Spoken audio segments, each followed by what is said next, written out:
It's Paul Marsh here on Express, and I'm delighted to say that I'm joined by Lora Sauls from Universal Orlando Resort, who is the Assistant Director of Creative Development and Show Direction at the resort. Thank you for joining me this morning. Thank you for having me. It's a beautiful, wet, soggy morning. So I did wonder, funny enough, I did wonder whether you were going to be here in England or whether you were going to be out in Orlando. And thank you for bringing not the weather with you, because welcome to England. I love it. I love this weather. It's so much cooler than what I left in Orlando.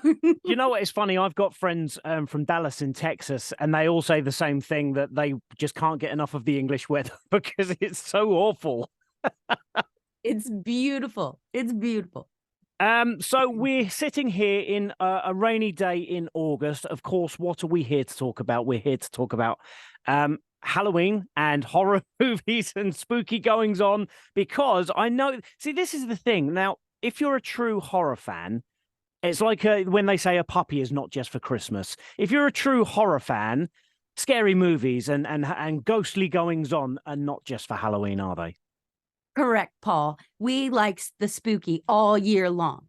And people are so afraid of things all year long, right? If you have fears are all year. I mean, one of my biggest fears is spiders and bugs. I hate bugs, right?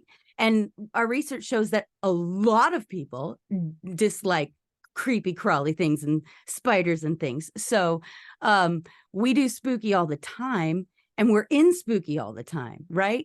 Halloween Horror Nights is spooky all the time. And August, right now, we're getting into our most spookiest season.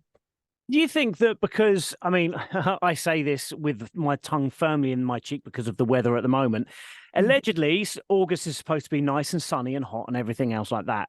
So when it does get darker late at night, it really does seem quite dark and fearful. Whereas obviously during the winter, let's face it, it's dark and horrible most of the time. So, you know, maybe kind of evens itself out a little bit. But like you say, in the summer, when the dark hits, it really does hit. Yeah. And when the darkness hits, we get the spookiest, right? We get the scariest when the nighttime comes. And at Halloween Horror Nights, when the darkness hits, our characters are the most creepy. And we love that, right? We have so many characters all over the park with all kinds of different kinds of zones. Like this year at Halloween Horror Nights, we're leaning into vampires in one of our zone, which we know people have a fear of vampires, right? That classic vampire is something that we're leaning into, but we're doing it with a twist this year at Horror Nights. We are having vampires from the late 60s. So okay.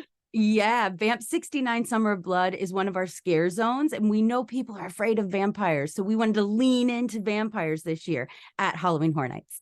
Well, again, because, you know, a lot of people might not think of August with regards to vampires. However, coming out in just, literally 8 days or something like that, there is a new film called The Last Voyage of Demeter, something like that. The Last Voyage of Demeter. Basically, it was when Dracula made his voyage to London and decided to have a little snack on the way and decided to eat most of the crew, as you do. As you do. Yes, Paul. So that's dropping in literally about 10 days time or so. Yeah, it's I believe it was the Demeter that he was on, and he did basically have a lovely feast on his voyage in the month of August. So in the month of August, Halloween Horror Nights really ramps up because of this history of long spooky things and horrific things like they reference in Dracula. We at Halloween Horror Nights really do ramp up in the month of August. We start rehearsals, we start costume fittings, we get our characters all ready for what they're about to do, because you know, Halloween Horror Nights starts September 1st. And we want to be ready. Yeah, we want to be ready. So in August, we're really ramping up to get ready for the guests that come into Halloween Horror Nights. Now, when people come to your horror nights, Are we talking of the creme de la creme of horror fans, or do you get a few newbies in there that just want to put a little toe in the water, as it were? I think I really do think we have a diverse group of people that comes to Halloween Horror Nights. You have the super fan of the amazing genre of horror movies, right? You have the super fan of Halloween Horror Nights too. We've built our own super fans, right? But then you have the classic, the classic average guests that want to come just to see some of our biggest names in horror, like Stranger Things and Last of Us. Those are some huge names in horror right now. And we have some people that just want to come to see what we've done with haunted houses based on those intellectual properties.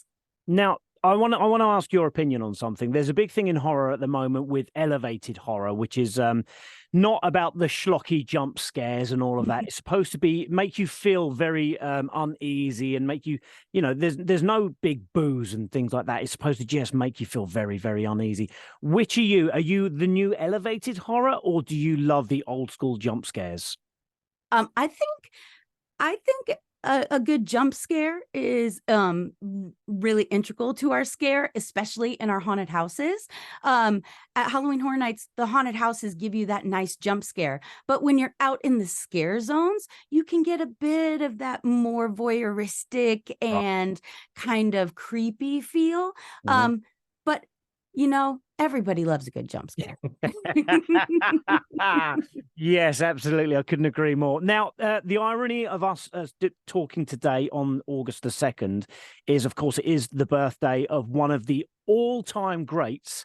Would have been Wes Craven's birthday today. Obviously, Wes Craven known for A Nightmare on Elm Street, but also my own personal favorite. I'm a huge, huge fan of the Scream series. That's amazing. I think that series is incredible. And, August celebrating the birthdays of so many horrific writers, directors, and just people in horror is perfect for, us celebrating horror at Halloween Horror Nights, right? But we really do celebrate horror all year round. I have a team that starts working on Halloween in July and we work on Halloween for more than 12 months. We work on Halloween, we say, for 14 months out of the year we're working on Halloween. So more than 365, we've got our toes dipping into the spooky. And it just comes out in some of the, we are called the world's premier Halloween event for a very specific reason. We do horror really well at Halloween Horror Nights. Well, if you like, I will give you that little the logo, the phrase, if you want it. Whereas a puppy is not just for Christmas, horror is not just for Halloween. You can have it all the year through.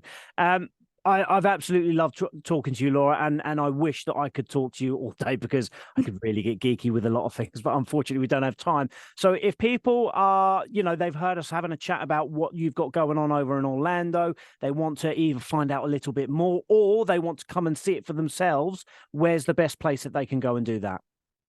Well, we would love for you to check us out on HalloweenHorrorNights.com. That gives you all the information you would want to know. We want you to come over and see how Universal Orlando does all the horror. I promise you, it might not be this year, it might not be next year, but I do promise you the next time that I can get over, I am absolutely 100% coming to see you. Well, Paul, we have been doing the spooky for 32 years, so I'm sure we'll be around. And please come and join us. And don't forget to visit HalloweenHorrorNights.com. And I was going to say, I'm not going to come and see you in a spooky, stalkerish kind of Scream way, but maybe that might fit in. Totally. Laura, Great talking to you, Paul. Thank you so much, and I'll talk to you soon. You too.